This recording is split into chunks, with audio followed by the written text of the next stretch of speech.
Ada ya?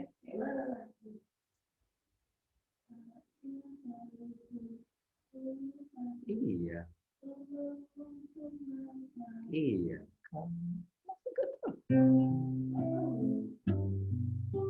Oke, begini. Oke. Sekalipun melupakanku, kau tuntun langkahku, tak sedar. Udahlah, ganti.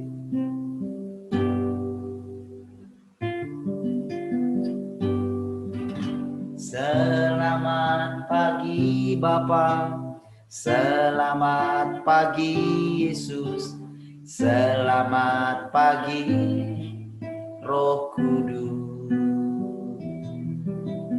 Terima kasih atas anugerah-Mu, semalam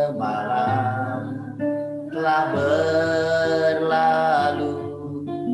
Ku memuji, ku bersyukur, ku muliakan nama-Mu. Allah Bapa, Putra Roh Kudus, terima kasih.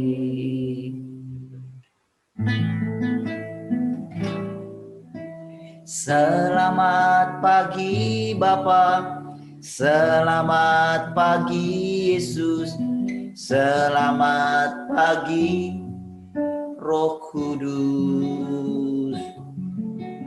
Terima kasih atas anugerah-Mu, semalam telah berlalu. Ku memuji, ku bersyukur, ku muliakan nama-Mu. Allah Bapa, Putra Roh Kudus, terima kasih. Sekali lagi katakan, selamat pagi Bapa. Selamat pagi Bapa, selamat pagi Yesus, selamat pagi Roh Kudus. Terima kasih atas anugerah-Mu, semalam telah berlalu. Ku memuji, ku bersyukur, ku muliakan nama-Mu. Allah Bapa, Putra Roh Kudus, terima kasih. Katakan, ku memuji, ku memuji, ku bersyukur, ku muliakan nama-Mu. Allah Bapa, Allah Bapa, Putra Roh Kudus, terima. Oh, ku memuji, ku bersyukur, ku muliakan nama-Mu.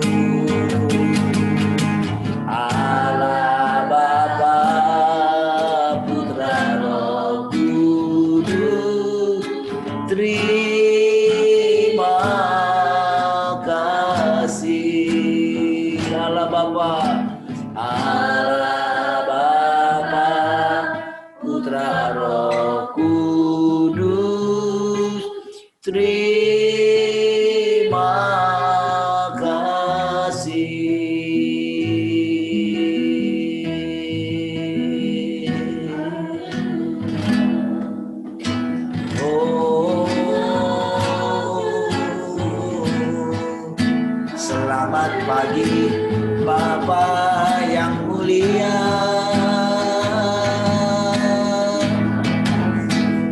Selamat pagi Roh Kudus. Selamat pagi Tuhan Yesus. Selamat pagi keluarga Elohim. Selamat pagi para malaikat-malaikatnya. Selamat pagi untuk orang-orang kudus yang terlebih dahulu sudah dikuduskan. Selamat pagi tubuh Kristus. Selamat pagi segala makhluk, segala ciptaannya.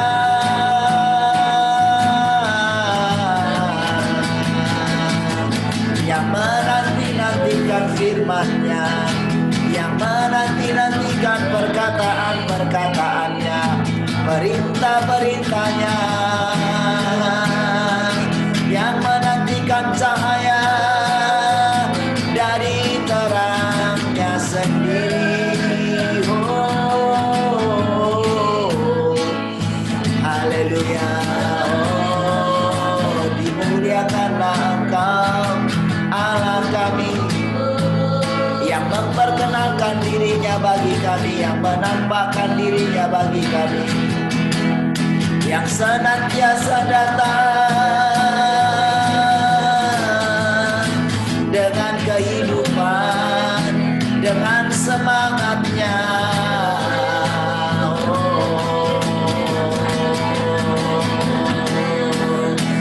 Dia yang sudah memandikan kami, Engkau yang sudah memandikan dan menyegarkan kami dengan air hidup-Mu. Oh, firman-Mu senantiasa menyegarkan kami. Oh, kami memberkati Engkau dan pujilah Engkau.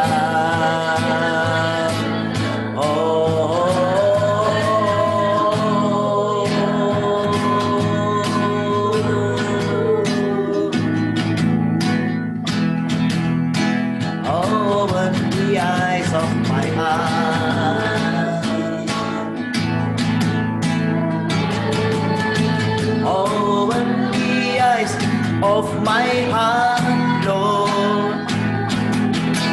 Open the eyes of my heart. I want to see you. I want to see you. Open the eyes. Open the eyes of my heart, Lord. Open the eyes of my heart. I want to see you.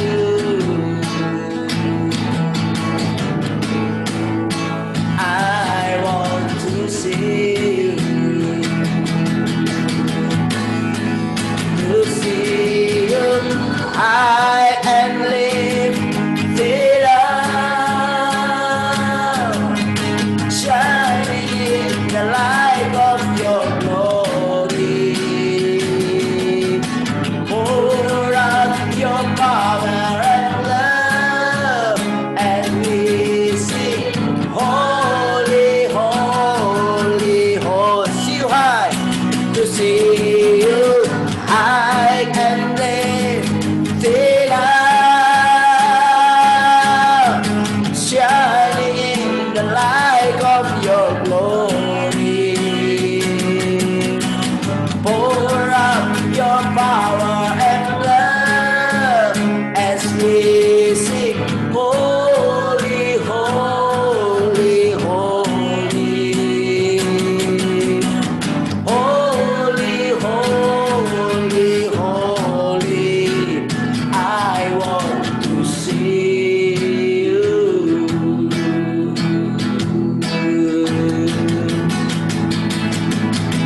Oh, I want to see you, and I see you, Lord. Hallelujah. Kami rindu memandang wajah-Mu yang sesungguhnya Engkau memperlihatkan dirimu. Semakin hari semakin nyata, semakin jelas keindahanmu. Dengan pakaian kemegahanmu, Kau memperlihatkan kegemilanganmu, di tengah-tengah kami. Terpujilah kedahsyatanmu, terpujilah kedaulatanmu. Biarlah kami boleh menceritakan kemuliaanmu, biarlah kami boleh memberitakan perbuatan-perbuatanmu yang besar.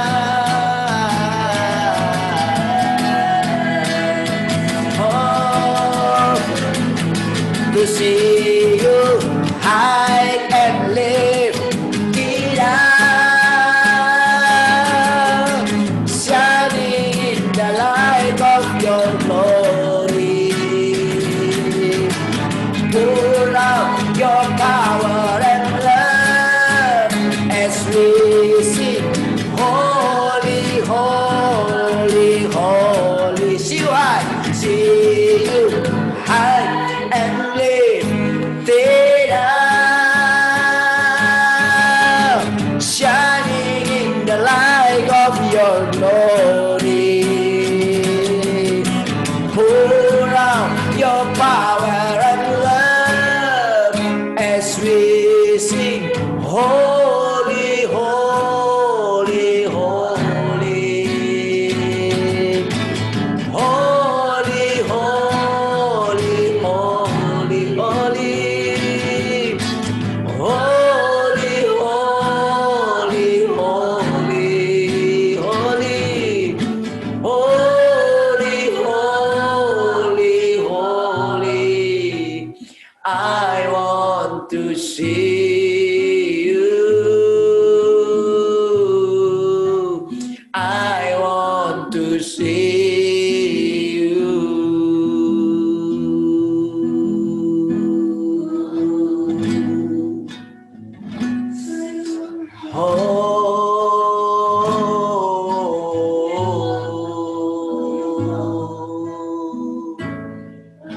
We love you, we love you, we love you, Almighty God. We bless you, we bless your name.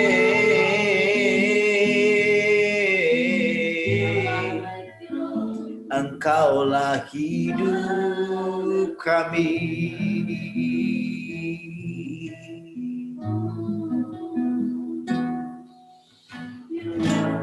Ku ingin tetap di sini,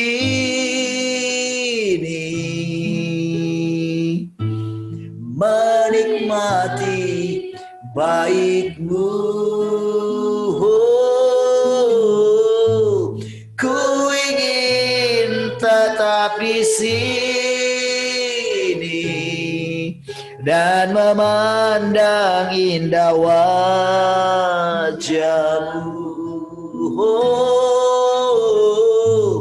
Ku ingin tetap di sini, menikmati bait-Mu.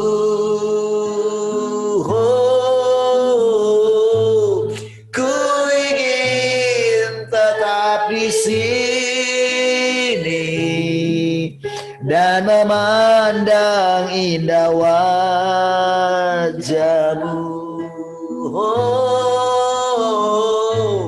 Ku ingin tetap di sini, menikmati hidup-Mu, menikmati hidup-Mu.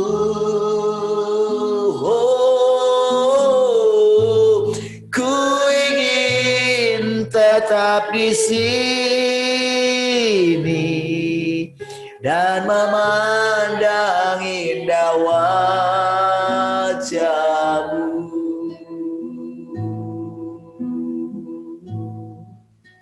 Biarlah sinar kemuliaan-Mu memenuhi kami. sinar kemuliaan-Mu Bapa memenuhi sekelilingku.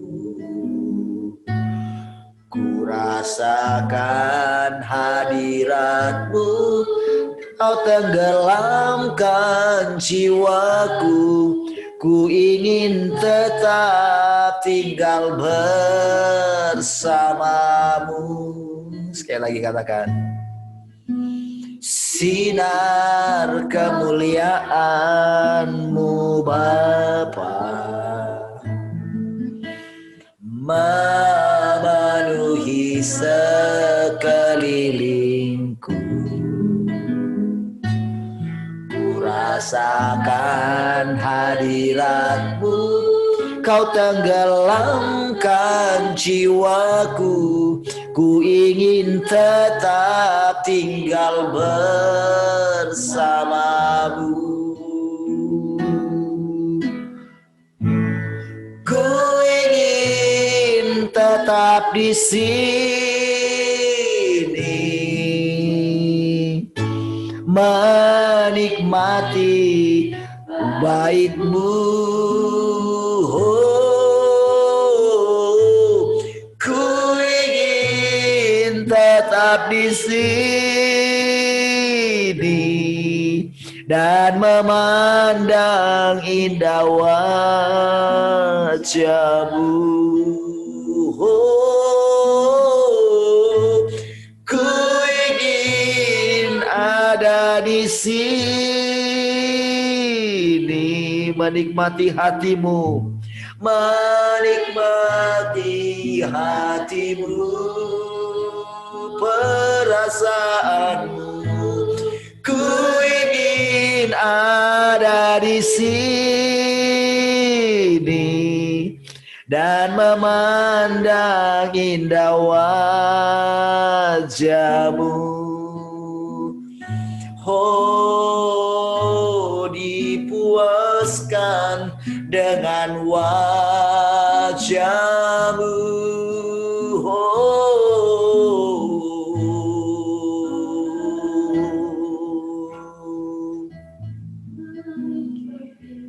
Haleluya, kami merasakan setiap kali kami ada di hadirat, ada hidup yang mengalir dari tahta. Ada kuasa yang mengalir, ada hidup yang mengalir, dan Engkau perkenankan kami boleh makan dan minum dengan sepuasnya dari sungai kehidupan yang mengalir dari tahta-Mu. Oh, Engkau berbicara dan menenangkan hati kami. Engkau berbicara dan menahirkan kami, mengkuduskan kami semua.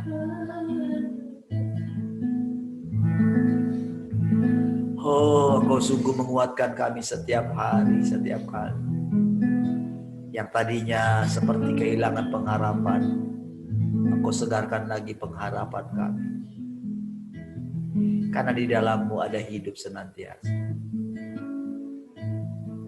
Terima kasih untuk Roh-Mu yang bekerja di dalam kami, yang menjelma dan berinkarnasi di dalam kami. Firman-Mu boleh bertumbuh setiap hari. Haleluya. Kaulah segalanya bagi kami. Haleluya, haleluya. Makasih Bapa. Terima kasih Tuhan Yesus. Makasih Roh Kudus. Kami bersyukur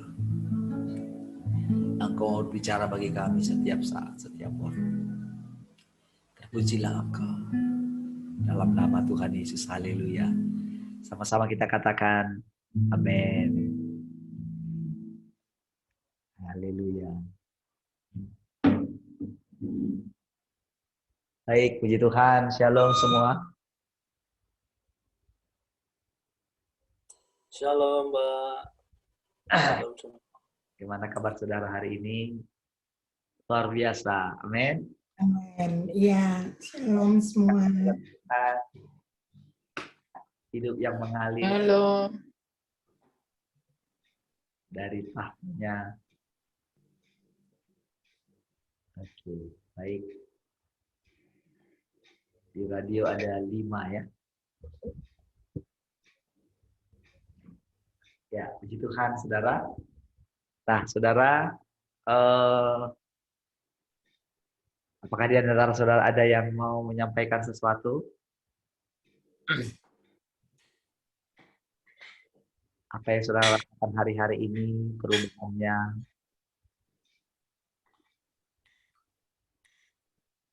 rasakan kehadirannya yang nyata? Iya, Oh, amin. saudara silakan.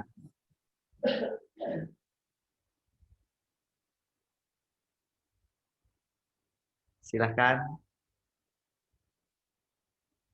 Atau ada yang mau bertanya kah? Boleh juga.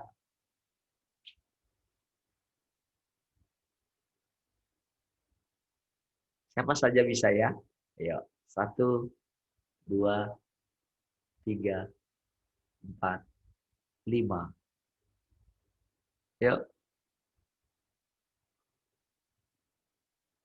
Haleluya. Tak ada kah?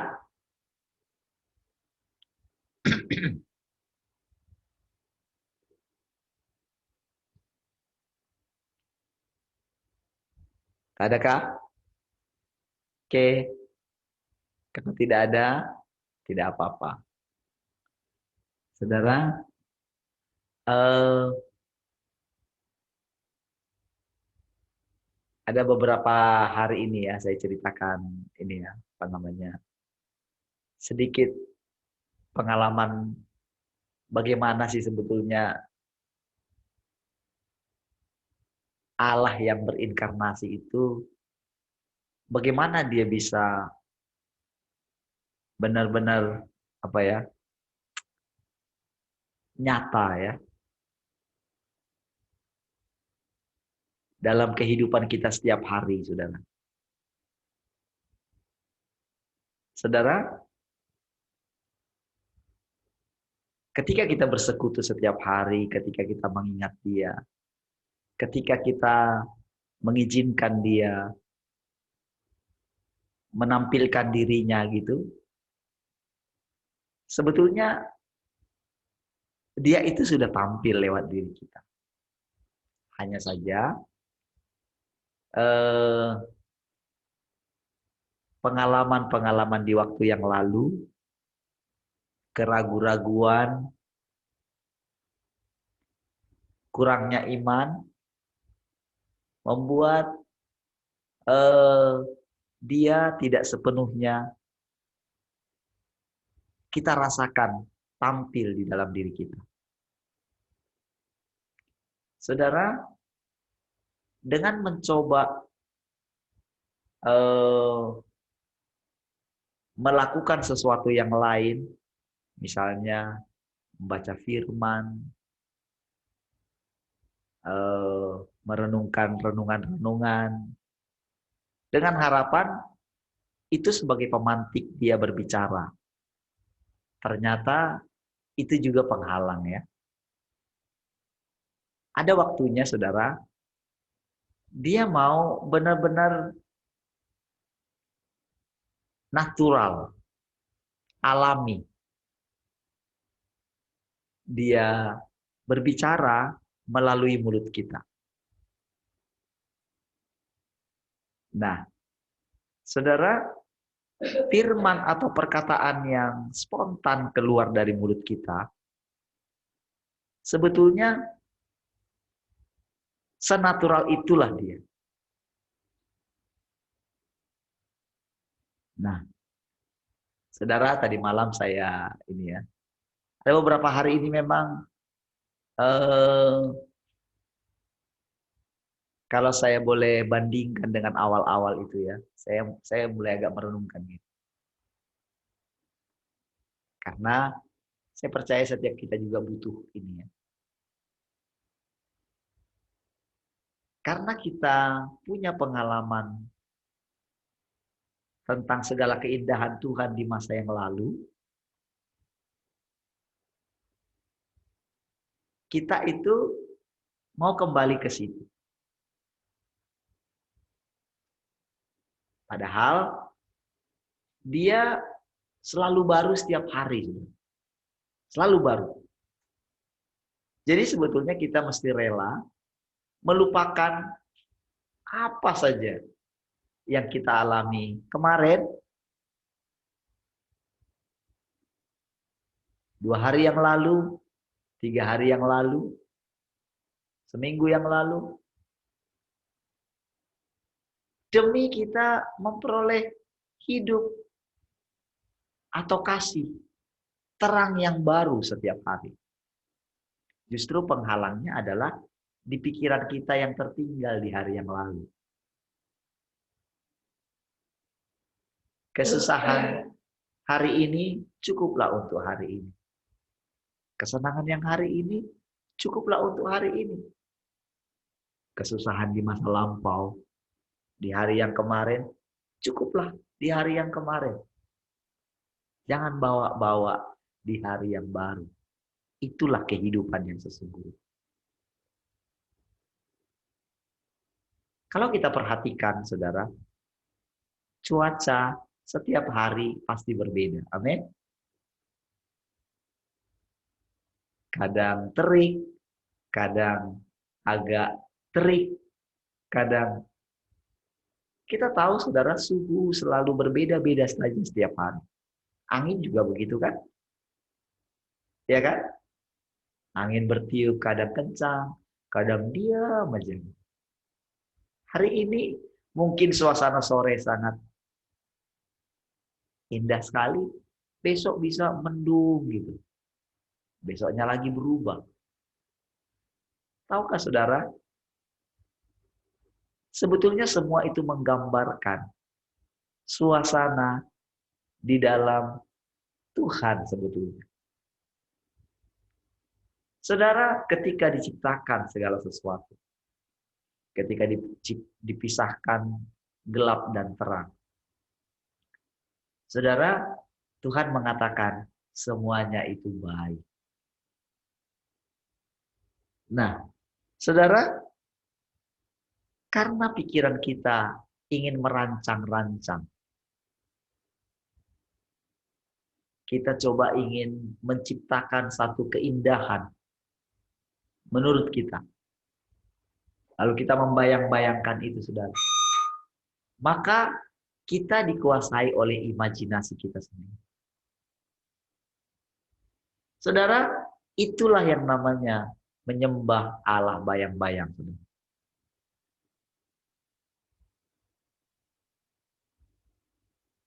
Pernahkah saudara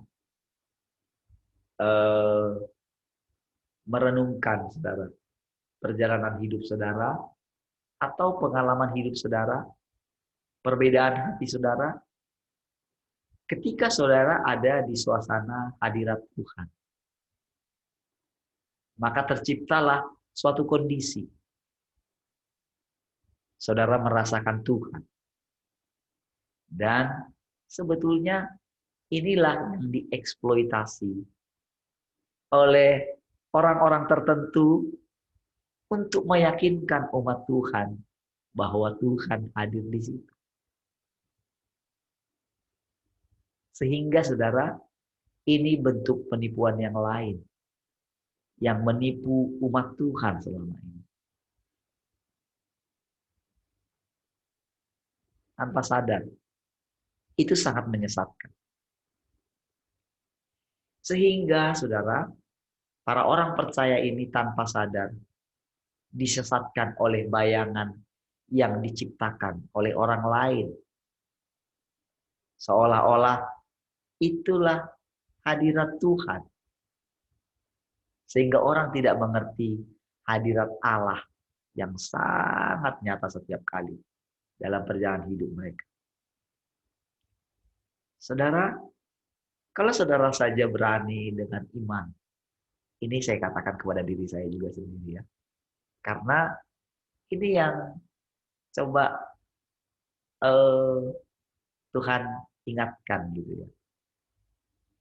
Betapa sederhananya awal-awalnya dulu, saudara, ketika kita bersekutu. Pada waktu itu saya tak ada bahan yang saya baca. Bahkan pada waktu itu Tuhan sengaja membuat saya tidak boleh baca apa-apa. Tak boleh baca buku, tak boleh baca Alkitab, tidak boleh merancang-rancang apa yang mau saya sampaikan esok hari.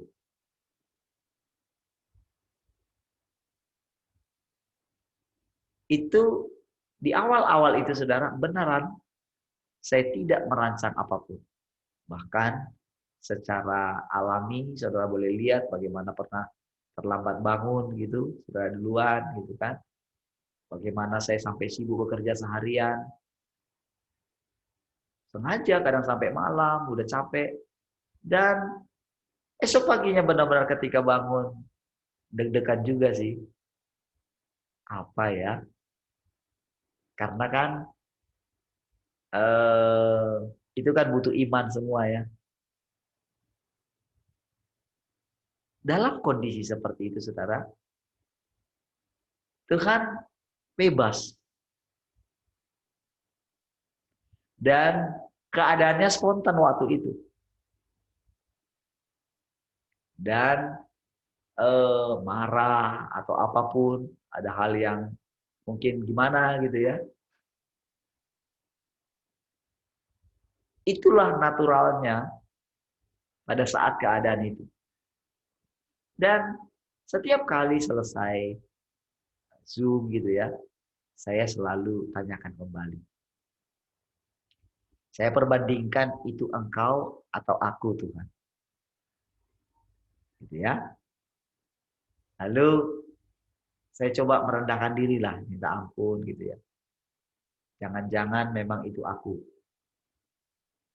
Tapi saudara, dia bilang itu aku. Maksudnya dia. Oh gitu ya. Oke. Jadi benar-benar agak ini juga ya. Dengan cara yang baru ini, dengan suasana yang baru ini, saya ya gimana ya? Pastikan diri kita itu kan ada di sana ya. Senatural itu.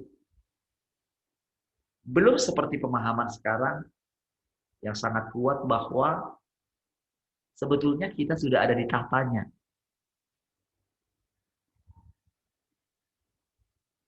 Jadi kita seperti posisi kita sebetulnya kita itu seperti sudah kamu duduk saja di sini. Biar aku yang pakai tubuhmu. Tapi bukan dengan paksaan ya. Karena kan kita tetap ada di sana. Kita mesti lihat itu ya. Cuman yang kita mesti pegang dengan iman saja adalah bahwa kita ada di tahtanya. Makanya Wahyu 12 itu sebetulnya itu satu tahapan yang baru yang harus dimiliki oleh semua generasi akhir zaman.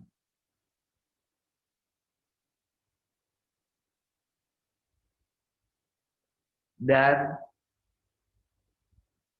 alangkah indahnya kalau saudara juga merenungkan hal itu dan memulai hidup dengan cara seperti itu. Bagi saudara yang mungkin belum ya, saudara mungkin baru di-refresh lagi tentang Wahyu pasal 12 itu. Segera dirampas. Kan? Segera dirampas. Jadi begitu lahir, langsung dirampas. Nah, namun ternyata kondisinya itu ada di alam pikiran kita ternyata. Inilah yang ditundukkan. Karena selama ini saudara, dia itu sudah pakai pengajaran-pengajaran orang lain, firman-Nya, pewahyuannya dari luar. dari luar kita ya. Pengajaran-pengajarannya dia sudah pakai untuk ngajarin kita. Namun dengan di masa akhir ini, di kedatangan Tuhan yang kedua ini, dia benar-benar mau hidup menggantikan kita.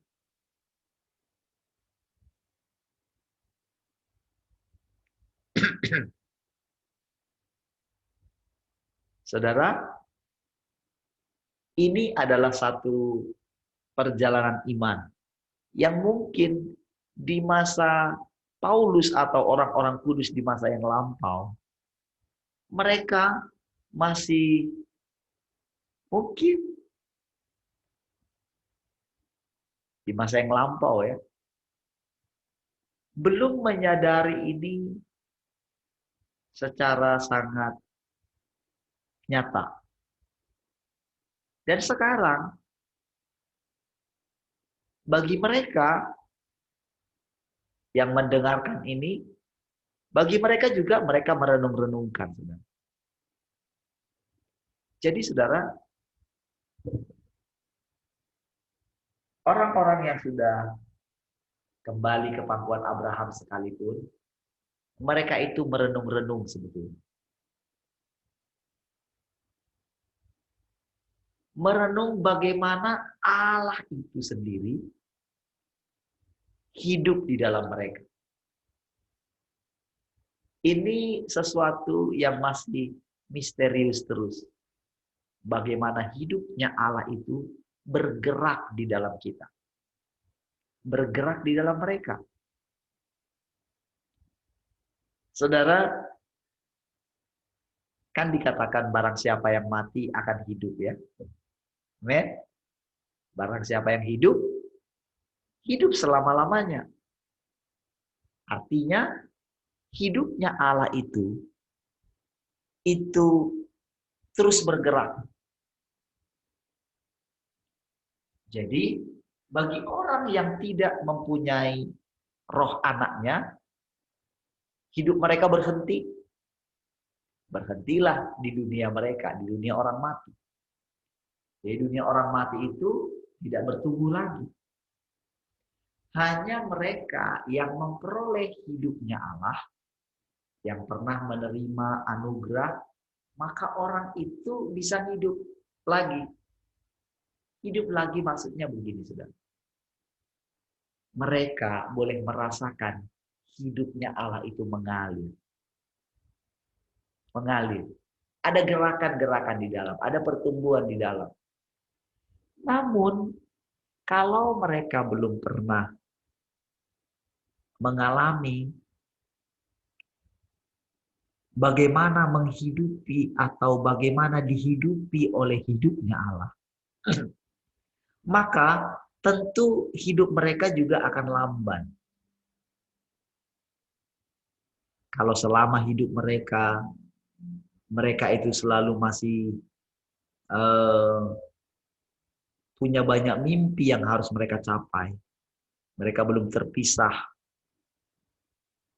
dengan kasih sayang mereka terhadap orang-orang yang pernah hidup di bumi, apalagi orang-orang dunia.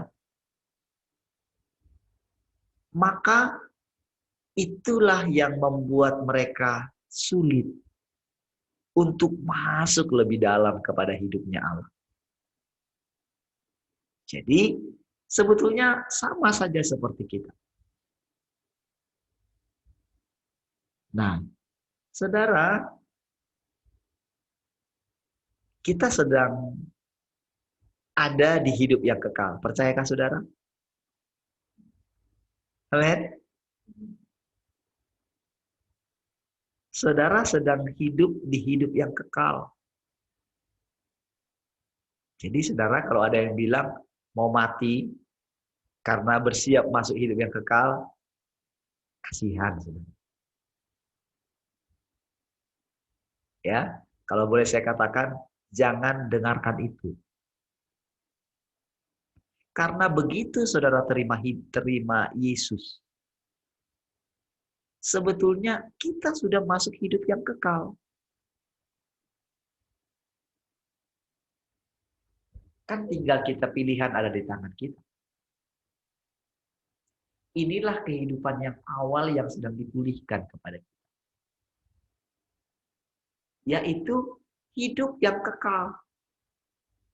Sama seperti Adam. Nggak pernah mikirin mau mati lagi. Bayangkan dengan 900 tahun. Cukup lama ya. Kalau sekarang kan orang berpikir, coba lihat sekarang. Begitu di 70. Ke 80. Yang dipikirkan mati. Itu karena apa, saudara? Sudah di pola pikirnya ini, dia sudah dibelenggu oleh yang namanya kematian. Itulah yang namanya dikuasai oleh maut. Maka dengan yang dipikirkannya ini maut, maka maut itu menguasai dia. Tetapi kabar baiknya, di dalam saudara ada hidupnya Allah. Ketika saudara mendengarkan perkataan ini, dan saudara menerimanya, itulah sebetulnya namanya menerima Yesus. Kalau kita menerima Yesus, kalau hanya dengan perkataan, itu melahirkan agama. Dibaptis, melakukan seremonial-seremonial, perayaan-perayaan, atau upacara-upacara keagamaan. Itu hanya melahirkan agama. Tetapi Yesus tidak pernah melahirkan agama. Yang dilahirkan adalah pengikutnya, yang akan menjadi teman pewarisnya. Jadi kalau saudara mendengarkan perkataan-perkataan seperti ini, maka saudara sedang menerima firman-Nya masuk dalam hatimu.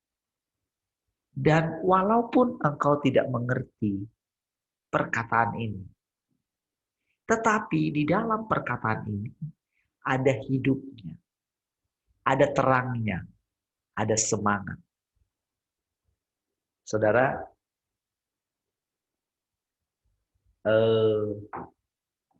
sampai hari ini saudara saya kagum juga ya. Melihat pekerjaan Tuhan, saudara. Dalam arti begini, saudara.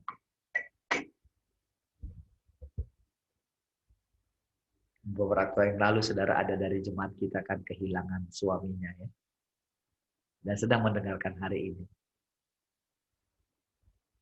Saudara, saya boleh bayangkan, saudara. Bagaimana orang yang kehilangan pasangannya, bagaimana dia melanjutkan hidupnya. Saya merenungkan begitu. Pastikan, kan ada lagi yang kemarin bagaimana yang meninggal suaminya juga ya. Karena ada kenangan di Facebook itu kan membuat kayak live ya. Itu lebih menyedihkan lagi karena ya banyak romantis-romantisnya kalau yang pendeta ini. Kalau yang saya bilang jemaat ini, saudara, mereka sudah sering terpisah. Yang satu di Tanjung Pinang, dia di sini kerja. Jadi ya saya jujur saja boleh melihat ya romantis-romantisnya nggak ada lah.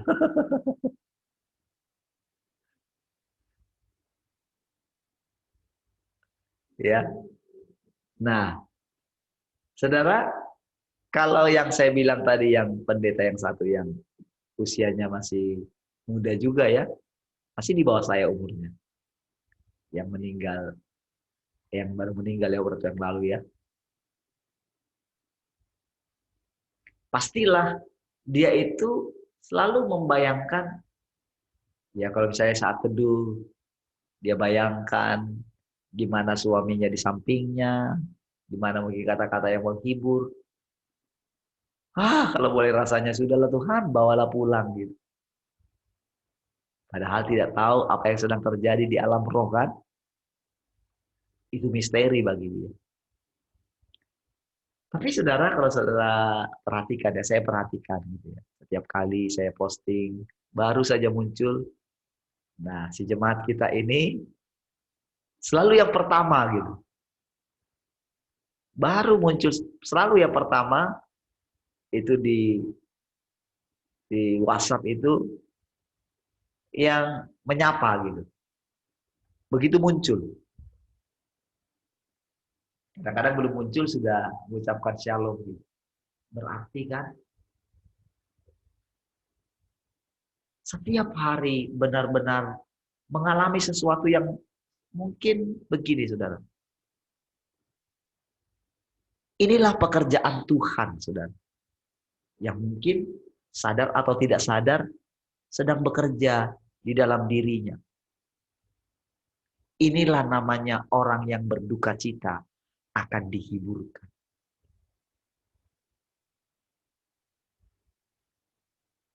Dan seperti itulah sebetulnya keadaan kita. Dia tahu, saudara, bahwa kita sudah cukup menderita selama ini.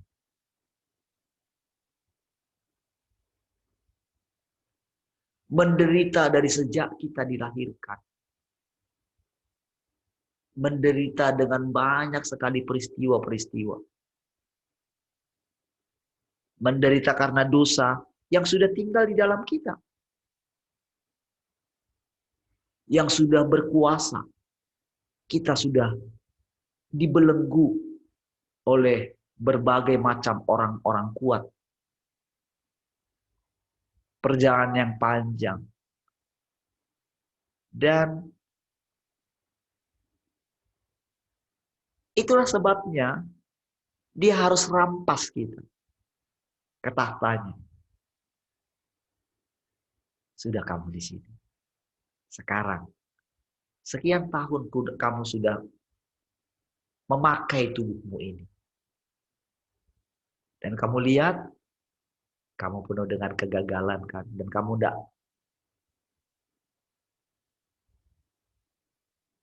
Kalau kamu jujur, kamu sudah capek kan?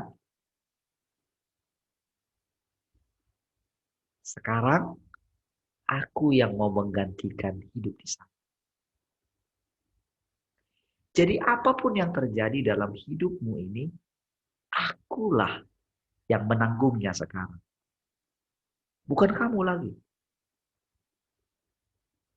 Dan supaya adil juga, segala sesuatu yang baik, yang luar biasa, apapun itu, bukan kamu, tapi aku. Sedangkan yang buruk saja, yang menimpa tubuhmu ini, itu berhadapan langsung dengan aku. Kenapa kamu tidak percaya bahwa segala sesuatu yang indah itu juga, apapun yang terjadi dalam hidupmu, itu mengenai aku juga? Harus adil dong.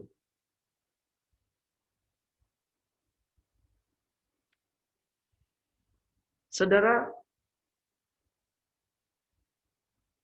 dia mau benar-benar menyembuhkan kita.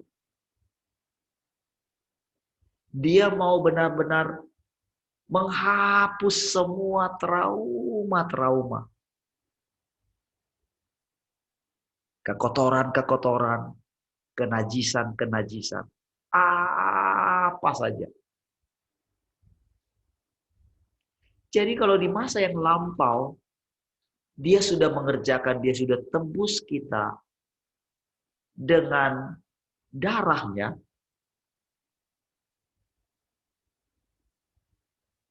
maka sekarang ini adalah pengalamannya. Jadi saudara, sekarang kita sedang mengikuti atau menghidupi Allah yang nyata. Namun tentu saudara, nyatanya ini saudara, tergantung kepada iman kita. Apakah kita mengimani kita telah berada di tahtanya atau kita masih merasa di dunia ini. Saudara, setiap hari ketika saudara bekerja, melakukan apapun, saudara menghadapi kendala-kendala. Tentu saudara, kalau kesadaran akan Dia yang hidup di dalam saudara sekarang atau berinkarnasi dalam saudara, kalau kesadaran itu kurang, tentu saudara sendirilah yang menghadapi semuanya itu. Tetapi kalau kesadaran saudara sudah menjadi bertumbuh terus, bahwa Dialah yang berinkarnasi atau hidup di dalam saudara, maka semua perasaan tertolak, dihakimi orang, atau apa saja yang saudara hadapi hari itu, saudara tidak akan terlalu merasakannya. Karena Dia yang berkata, sekarang aku yang hidup dalam kamu. Itulah perjalanan hidup yang baru yang kita alami sekarang. Sebetulnya, kita tidak perlu menunggu kapan langit baru, bumi baru. Kapan Yerusalem baru turun dari sorga, kapan kita menjadi mempelainya. Sebetulnya tidak perlu menunggu, karena memang Dia adalah Alfa dan Omega. Ini kebenaran, saudara.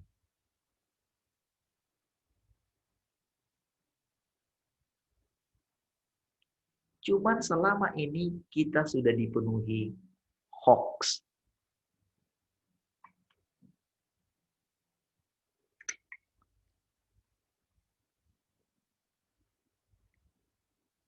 Dan ini terlalu menguasai alam pikiran kita. Tahukah semua apa yang terjadi? Apa yang coba? Wah, dibuat berita-berita seperti menegangkan ini, itu. Semua itu hoax. Itu kebohongan-kebohongan yang coba dibuat oleh si jahat. Sekalipun itu nyata.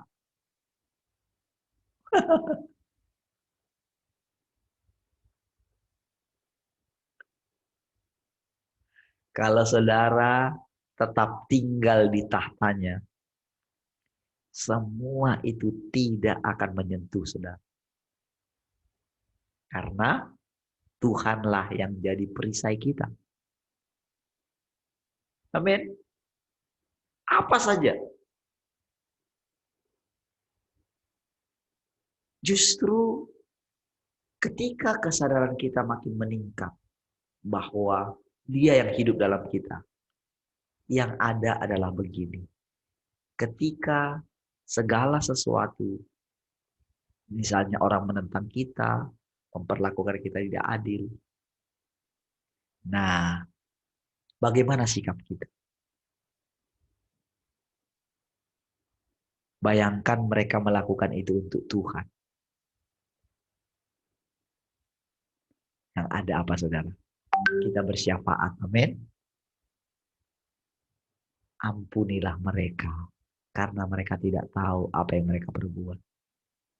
Karena apa? Kan karena anugerahnya kita ada di tahta. Saudara ada di tahta karena saudara mendengarkan kebenaran dan menerima kebenaran itu. Bukan karena usaha, saudara. Hanya karena menerima perkataan ini. Jadi terimalah perkataan ini. Artinya, anggaplah saudara ada di tahta. Itulah kebenaran. Perhitungkanlah. Perhitungkanlah terlebih dahulu bahwa engkau sudah ada di tahtanya.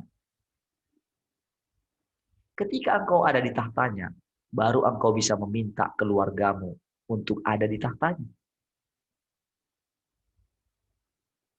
Dari sanalah bisa engkau bersyafaat. Jangan dari bumi. Engkau masuk di tahtanya. Artinya masuk di tahtanya itu masuk ke tempat yang lebih dalam. Bawalah korban ke sana. Lalu mintalah dari sana. Bahkan engkau bisa minta bangsa-bangsa. Apalagi cuma keluargamu. Apalagi cuma istrimu. Apalagi cuma anak-anakmu. Terlalu kecil. Engkau bisa minta seluruh keluarga besar. Karena engkau ada di tahta. Dan itu memang sesuai dengan kehendaknya Allah. Dia tidak menghendaki kematian satu orang fasik pun. Engkau bisa minta seluruh margamu. Tapi ingat, engkau mesti ada di tahtanya. Dan bagaimana caranya ada di tahtanya? Peganglah apa yang ada padamu. Pegang firman itu. Hanya firman, perkataan. Itu yang tidak akan habis lenyap. Semua yang lain ini bisa habis lenyap. Dan itulah yang sedang hidup di dalam kita. Itulah Tuhan Yesus yang datang kedua kali.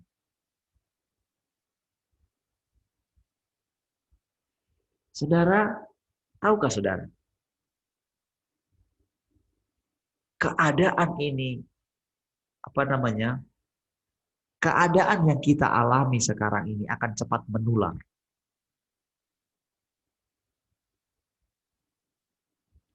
Dan tahukah saudara? Itulah pekerjaan Allah. Saudara, memang saudara dengan usahanya Sarah memberikan Hagar kepada Abraham. Nampaknya saudara, dia juga saudara menghasilkan 12 anak dari Ismail. Saudara. Atau mungkin dari, saya lupa ya, anak Ismail yang 12 atau anak yang berikutnya yang 12 saya lupa. Jadi melahirkan 12 bangsa juga, 12 suku juga. Nampaknya cepat. Sama juga anak-anak yang dilahirkan oleh daging. Nampaknya cepat sekali. Tetapi dikatakan, di Sion dilahirkan satu demi satu. Tapi tahukah saudara? Hasilnya itu bisa lebih cepat dan lebih banyak daripada yang dilahirkan secara daging. Selama ini, saudara, gereja atau para utusan-utusannya dari sejak gereja dilahirkan 2000 tahun yang lalu, mereka sudah diberikan kesempatan memberitakan Injil. Dan sampai hari ini, mereka mengakui bahwa Injil belum tersebar ke seluruh dunia. Sehingga mereka berusaha mencoba. Walaupun sudah dihentikan dengan corona, mereka masih berusaha karena mereka berpikir mereka masih mau melakukan. Sudah dihentikan pun dengan seperti itu, mencoba berbagai macam cara. Dan akhirnya mereka mempunyai kebenaran sendiri. Itulah yang membuat mereka akhirnya berkata, sekalipun chip dipasang, nggak apa-apa, karena di dalam kita sudah ada roh Allah. Roh Allah yang di dalam aku jauh lebih besar dari segala roh yang ada di dunia ini. Itulah penipuannya. Mereka seperti mendengarkan suara Tuhan. Karena apa?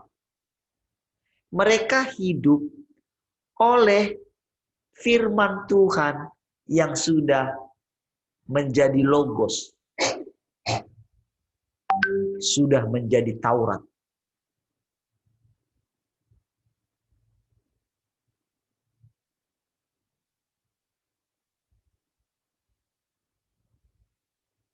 Jadi saudara, mereka sampai tidak mengenali lagi mana firman Tuhan yang keluar dari mulut Allah hari ini dengan firman Tuhan Allah yang kemarin. Jadi mereka berpikir mereka masih mengikut Tuhan atau masih menyembah Tuhan. Tetapi ternyata mereka sudah mengikuti si jahat. Karena apa? Itulah pencobaan yang dikatakan kepada Tuhan Yesus.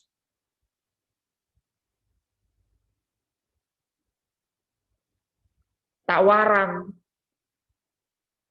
jatuhkanlah dirimu dari sini. Tentu ada tertulis, malaikat-malaikatnya akan menatang engkau. Memang itu kebenaran. Ada tertulis. Semua yang mereka katakan ada tertulis. Dan mereka hanya mengajarkan yang ada tertulis. Bukan apa yang Tuhan katakan hari ini.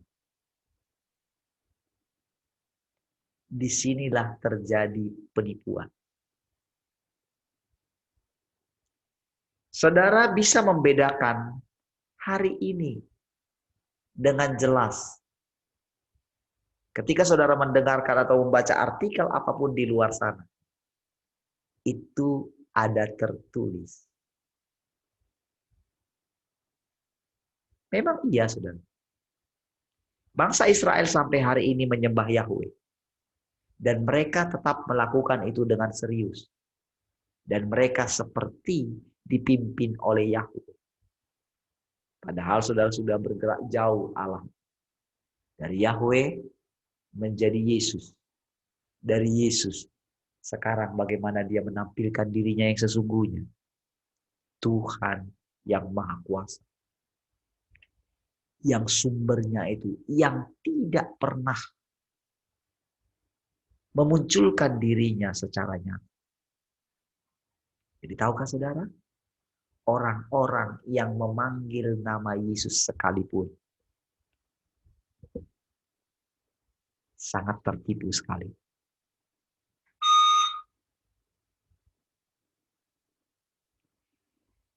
Saudara, mereka menyembah Allah bayang-bayang sekalipun mereka menyebut nama Yesus. Karena Yesus itu adalah jalan. Amin. Dia selalu bilang, ada Bapakku yang lebih besar dari aku. Amin. Saudara paham itu?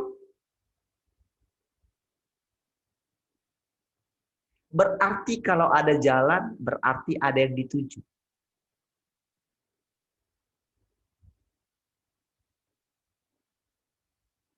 Haleluya. Apakah saudara tetap ada di jalan? Saudara?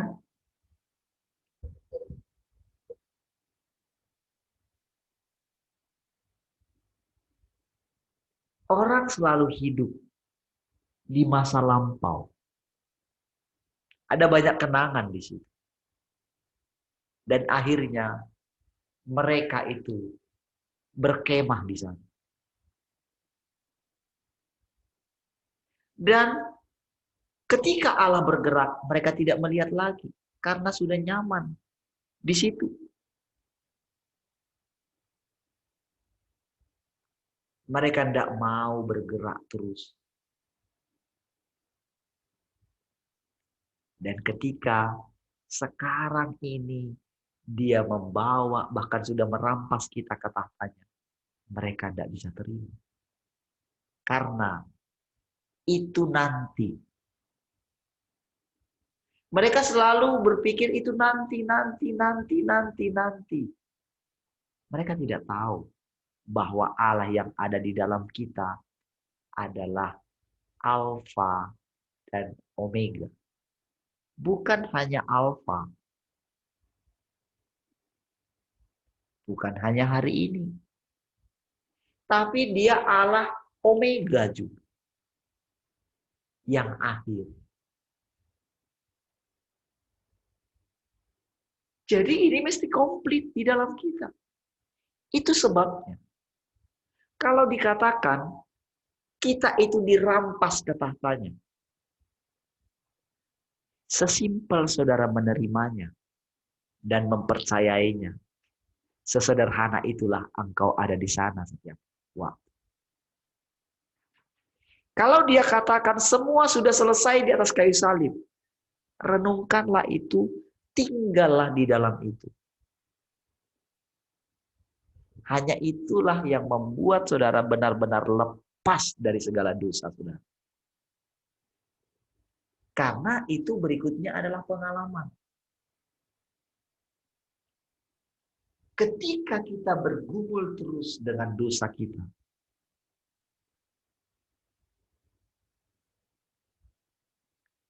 disitulah kita akan terus tertinggal di sana. Bergumul, bergumul, bergumul, bergumul, bergumul. Disitulah mata kita diarahkan kepada dosa dan pelanggaran kita terus. Lalu yang kita dengarkan adalah kata-kata, nanti kalau kamu mati begini, nanti begini, nanti akan ada kutuk begini. Itulah yang menguasai ini. Disinilah alam maut itu masih menguasai alam pikiran kita. Tetapi kalau mata saudara tertuju kepada sang hidup itu, bahkan sekarang dia bilang, aku sedang berinkarnasi di dalam kamu. Sekarang aku yang hidup dalam kamu. Sekarang aku yang ngurusin. Aku yang ngurusin nih tubuhmu yang sudah rusak ini. Aku yang ngurusin. Sekarang kamu ada di tahtaku. Sekarang kamu ada di sini. Duduk di samping kanan Allah Bapa. Percayakah saudara?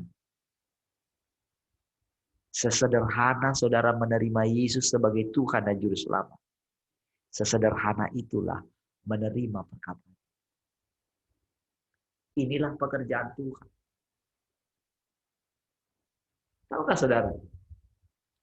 Apa yang dilakukan oleh para rasul, semuanya itu berdampak kepada saudara.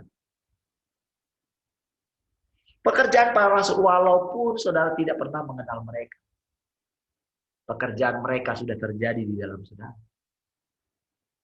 Jadi saudara nggak perlu mengulang pekerjaan mereka. Saudara tinggal membangun di atasnya. Saudara tidak perlu bergumul sebagaimana Paulus. Aku manusia celaka. Cukuplah mereka. Sekarang kita mesti hidup di zaman di mana Yesus sudah menang. Yesus sudah menyelesaikan. Yesus sudah melakukan pekerjaannya. Dan sekarang dia bilang, Tuhan yang sama. Allah yang maha kuasa itu. Yang pernah bekerja di dalam manusia Yesus. Kristus itu sendiri. Sekarang dia mau bekerja dalam hidup saudara. Bagian saudara apa? Percaya saja. Tahukah saudara di masanya Tuhan Yesus? Dia heran dengan iman perwira. Dia heran dengan iman perempuan Sirofenisia. Itu bukan orang Yahudi. Artinya, itu bukan orang Kristen. Kira-kira begitu. Itu bukan orang pilihan. Yesus sangat heran. Tidak pernah aku menemukan iman seperti ini. Sekalipun di antara orang Israel. Artinya apa, saudara? Saudara tidak perlu kagum dengan Ayub, dengan Petrus, dengan Henok, dengan Elia sekalipun. Karena semua mereka bekerja itu untuk tubuhnya, dan tubuhnya cuma satu. Jadi begitu saudara terhisap di dalam pekerjaan tubuhnya ini, saudara ada di dalamnya. Apakah kita tidak akan mengalaminya semua? Oh, kita mengalami, orang tubuh-tubuh kita juga.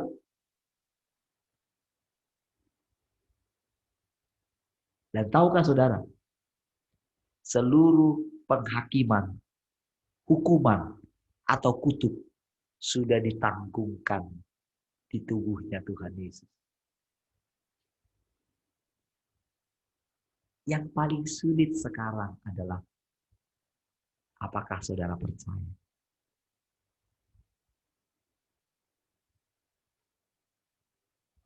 Apakah saudara bisa berani menerima firman ini?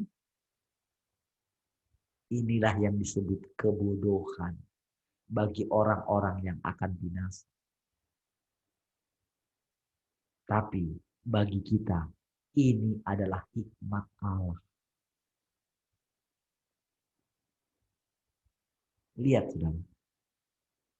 Segala sesuatu bangunan-bangunan yang dibuat oleh manusia. Segala kerajaan-kerajaan yang mereka bangun. Pemerintahan-pemerintahan bangsa-bangsa yang mereka bangun dengan luar biasanya. Termasuk pemerintahan gereja yang dibangun oleh mereka.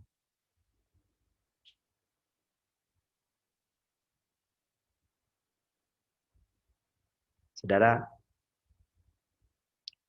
saya baca bukunya ini ya, di malam ya, karena pindah-pindah. Itu kan buku-buku saya, ya salah satunya buku Rick Joyner ya. Saudara, itu sudah keluaran tahun 2004 ya bukunya. Dan dia menjelaskan tentang pertumbuhan gereja. Dan saya tahu ketika dia bicara tentang gerejanya, saya tahu dia jujur. Jadi di bukunya itu, dia tulis memang, dia tanya sama Tuhan. Kira-kira Tuhan, pertumbuhan gereja saya sudah berapa persen ya? Itu tahun 2004 ya. Dia bilang, Tuhan bilang 15%. Oke, dan dia sudah merasa sangat bersyukur sekali dengan itu. Karena memang saudara, di kala buku itu dicatat, dia bilang, tahun 2004 ya, jadi sebelumnya. Jadi di dalam persekutuan mereka, itu selalu dihadiri oleh itu dari 100 negara. Apa namanya, yang datang untuk melihat atau belajar pertumbuhan gereja. Dan dia bilang begini, orang-orang yang datang itu bersaksi bahwa kami tidak pernah menemukan gereja yang seluar biasa ini. Jadi mereka mungkin melihat ini ya, departemen-departemennya ya, mungkin departemen worship, departemen mungkin diakonia kali ya, apa semua. Mungkin apa namanya, di bidang nubuatan, di bidang mungkin apa namanya, semualah gitu ya, ada bagian doa mungkin. Jadi saudara, rata-rata memang saudara, gereja-gereja yang ada di Indonesia itu kiblatnya banyak ke Amerika. Gereja-gereja yang besar, jadi mereka punya departemen ini, departemen itu karena mereka belajar dari sana. Ya, makanya ngerti ya, bahkan sistem keuangan di gereja masa sekarang itu mereka punya sistem yang luar biasa. Jadi mereka berani apa namanya memperkerjakan bagian keuangan profesional gitu ya. Jadi benar-benar profesional gitu. Ya. Saudara, itu tahun 2004 dan dia bilang dengan kerendahan hati, ini bukan menjadi satu kebanggaan, tapi ini satu ratapan. Karena 100 negara loh, saudara. Jadi berbagai macam, pokoknya 100 negara. Berarti saudara, gereja mereka ya boleh dibilang kalau dengan pernyataan-pernyataan itu ya cukup luar biasa. Namun tetap dia masih dengan kerendahan hati ketika dia mengatakan musuh, salah satu musuh terbesar dari pertumbuhan gereja adalah roh idealisme. Gitu. Gereja itu harus seperti ini, seperti ini. Jadi ada pada waktu itu yang buku yang lagi viral tentang bagaimana sebetulnya gereja itu. Jadi semua orang terpukau dengan buku itu. Ya, dia nggak sebutkan di sana bukunya. Namun banyak di antara gereja-gereja yang ingin menerapkan apa yang ada di buku itu. Jadi bukan bukunya dia, gitu ya. Tapi cukup viral bukunya pada waktu itu. Nah, jadi dia bilang bahwa justru malah membuat kehancuran malahan. Padahal itu idealnya gereja seperti yang ada di Alkitab. Ya, namun ternyata membuat kehancuran, banyak perpecahan. Sampai akhirnya ternyata mereka menyelidiki. Orang pengarang buku itu tidak pernah mendirikan gereja. Tidak pernah punya gereja. Bagaimana dia mau bisa? Nah, tapi itu sudah cukup membuat kehancuran di gereja waktu itu. Itu menurut cerita dia ya. Dan saya boleh dan dia di situ mau menerangkan tentang yang namanya roh idealis. Nah,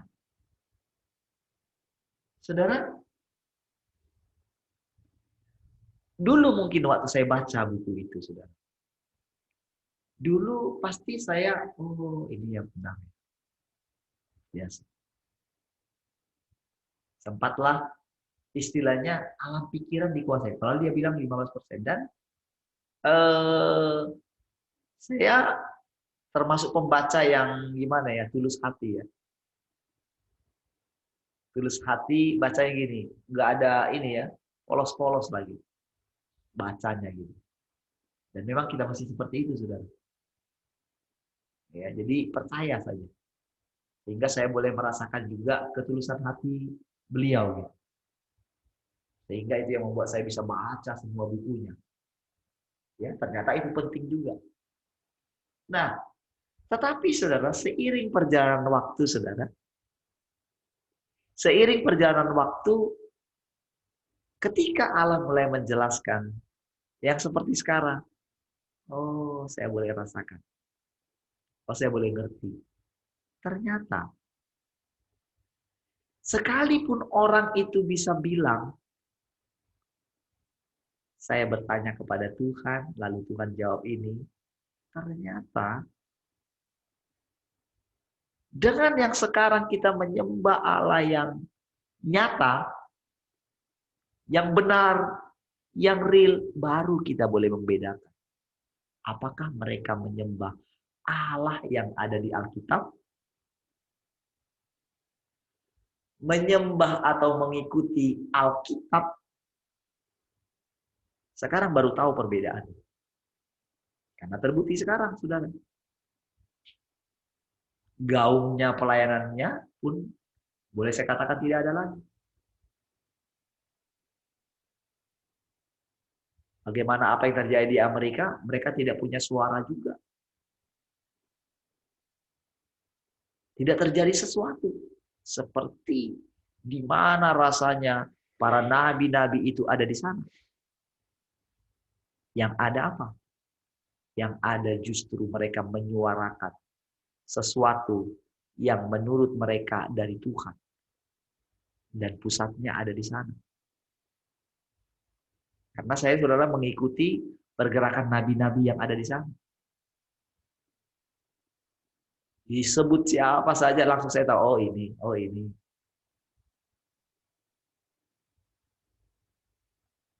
Dan waktu pemilihan yang kemarin ketahuan.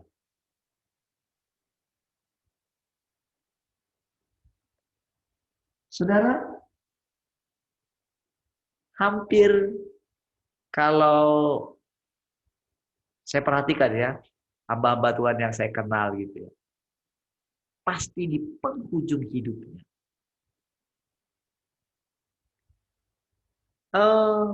Boleh saya katakan saudara, menyembah, mendengarkan suara Tuhan atau apapun yang mereka sebut. Menyembah Yesus yang ada di Alkitab.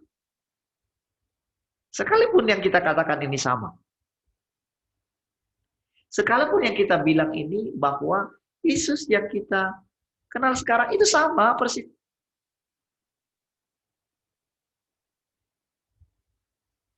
Jadi nggak ada beda dengan orang Israel yang menyembah Yahweh, orang Muslim yang menyembah Allahu Akbar.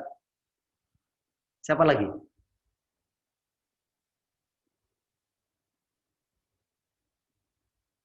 Sama saja mereka menyembah pencipta. Tetapi yang mereka sembah adalah bayang-bayang. Karena hanya dia sebetulnya yang boleh memperkenalkan dirinya. Bagian kita, kita percaya dengan iman. Untuk memperoleh, untuk menerima pengajaran, untuk masuk ke dalam kerajaan sorga, Tuhan Yesus bilang begini. Orang Farisi atau ahli Taurat harus rela mengeluarkan harta dari perbendaharaannya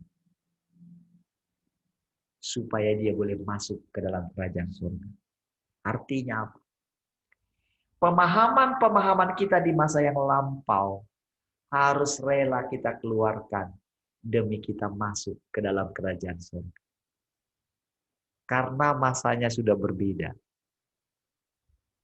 Sudah waktunya sekarang dia memperkenalkan dirinya sendiri. Dan kita mesti hanya memperhatikan. Kita semua belajar. Jadi kita sama seperti orang-orang kudus yang lain. Kita sudah menjadi awan saksi sekarang. Dan ternyata di buku itu, saudara, dia menuliskan hal yang sama.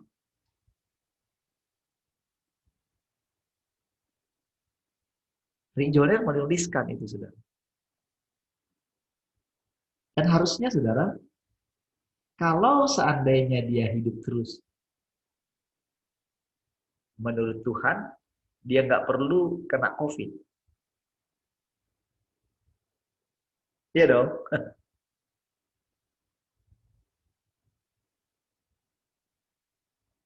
Dia sudah mendapatkan hikmat yang seluar biasa itu.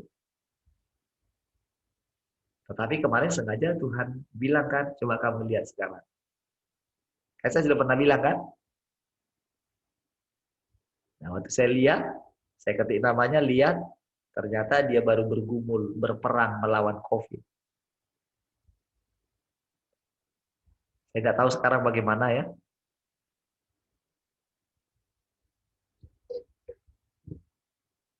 Saudara, berarti ada dong sesuatu, kita dihakimi. Ternyata, walaupun kita, seseorang menciptakan buku, jangan berkemah di keberhasilan yang Tuhan buat di masa lampau. Ternyata dalam pengalaman tidak semudah itu.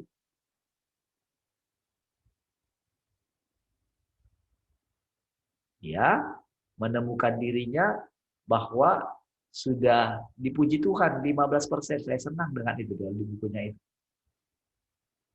Ya. Nah, ketulusan saya baca buku itu saya percaya saja. Sejak dari awal memang begitu sudah ketika baca. Saya bisa baca yang lain-lain gitu ya semua. Termasuk dengan yang di Cina itu. Ketika dibawa ke situ, saya boleh. Tapi tahukah saudara? Tepat ketika saya kagum sekali dengan semua pernyataan Tuhan. Jadi saya selalu punya pembanding. Apa yang Tuhan nyatakan di sini, apa yang Tuhan sampaikan, saya coba lihat di sana. Tapi belakangan, saudara, inilah yang Tuhan tegur tadi malam.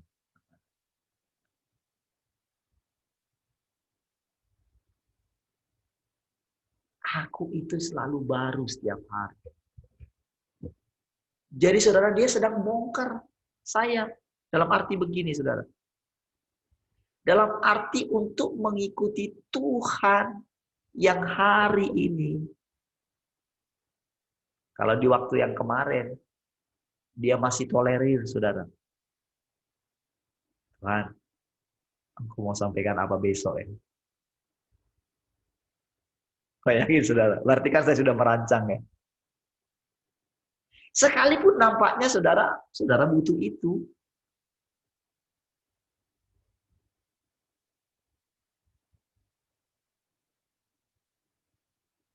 Bayangkan saudara, bagaimana saudara mau menyampaikan sesuatu kalau tidak ada landasannya.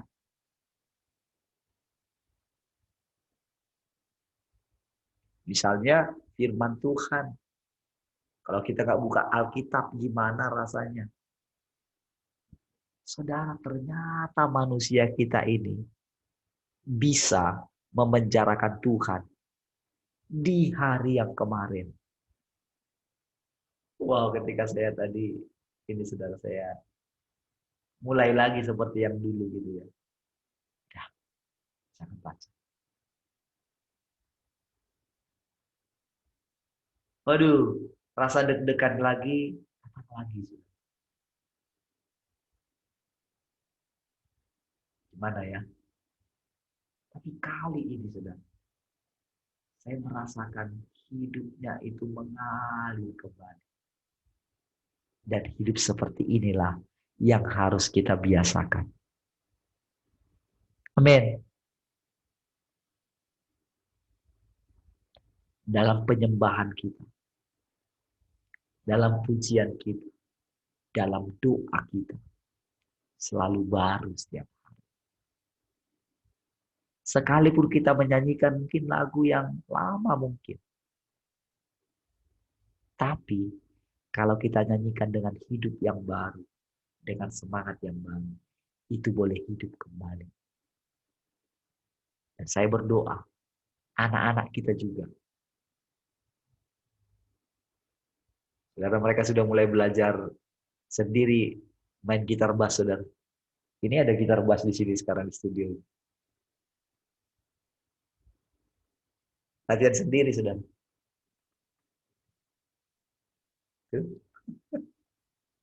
Mereka bikin sendiri tuh gitar, saudara. Selama ini di kota aja itu, saudara.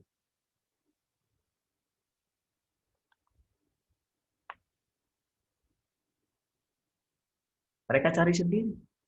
Saya bilang sama mereka, saya nggak bisa ngajar kalian.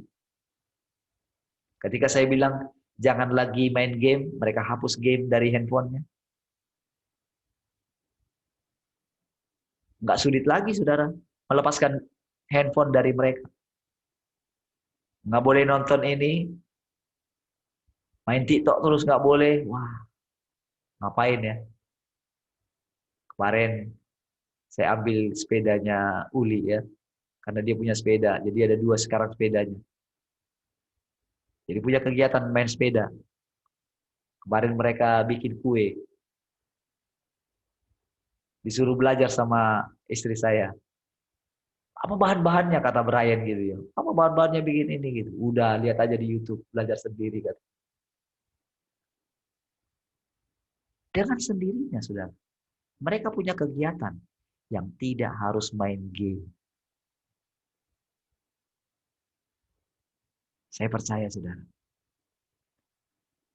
apa yang dirancangkan oleh Tuhan, nyanyian-nyanyian yang baru, saya percaya mereka menciptakan lagu-lagu baru. Ya, karena Allah sedang bekerja dalam anak-anak kita. Kreativitasnya Allah yang luar biasa ada dalam anak-anak. Lihat saja mereka bekerja. Lihat saja Allah bekerja dalam anak-anak kita. Itulah hidup, saudara. Selalu baru setiap hari. Selalu baru setiap hari. Hiduplah apa adanya. Dan tetap percaya, imani, bahwa engkau ada di tahtanya. Apapun yang saudara kerjakan hari ini, lihatlah bagaimana Allah menyelesaikan segala sesuatu. Dan pasti berhasil. Tetaplah ikatkan dirimu ada di hatinya Allah sepanjang hari ini. Maka sukacitanya mengalir. Damai sejahteranya mengalir. Kehidupan dari Allah mengalir setiap hari. Saudara, saudara bisa imani engkau sedang ada di langit baru dan bumi baru. Engkau ada di Yerusalem baru. Engkau ada di hatinya Allah. Engkau boleh meninggalkan, melupakan masa lalu. Karena masa lalumu semuanya sudah selesai, dipakukan di atas kayu salib. Yang ada adalah kebangkitan. Yang ada adalah Dia menampakkan diri melalui saudara semua, melalui kita semua. Allah menunjukkan dirinya. Inilah musim yang baru yang dinanti-nantikan orang sebelum kita. Haleluya. Baik, sudah lewat 5, saudara. Puji Tuhan, saudara. Saya akhiri hari ini, dan biarlah kiranya hidupnya Allah itu mengalir sepanjang hari. Amin, saudara. Gairah, semangat, apapun yang saudara lakukan. Saudara lihat Allah bekerja dalam saudara.